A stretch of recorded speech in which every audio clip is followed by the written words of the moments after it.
তো hello friends, তো আজকে তোমাদের দেখাবো যে সোনার দোকানের যে গুঁড়ো বেরোয় সেই গুঁড়োগুলো আজকে দেখাবো যে সোনার গুঁড়ো কীরকম। আর এটা হচ্ছে সেটিংয়ের গুঁড়ো। তো ঘাটের যে গড়ি তোলাতে সেরকম নয়, আমি যে সেটিংয়ের কাজ করি যে গুঁড়োটা বেরোয় সেই গুঁড়োটা আজকে তোমাদের দেখাবো চামড়া থেকে তুলে।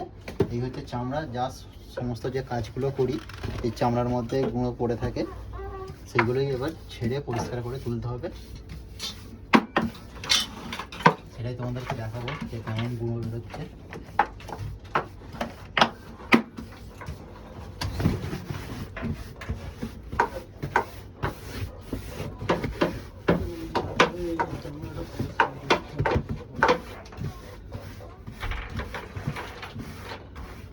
দেখতে হচ্ছে চামড়ার মধ্যে কেমন গুঁড়ো। এই হচ্ছে সোনার গুঁড়ো। তো এইগুলোই এখন তুলে রাখতে হবে, তারপরে মাসের শেষে এগুলোকে সব একদম ডালিয়ে।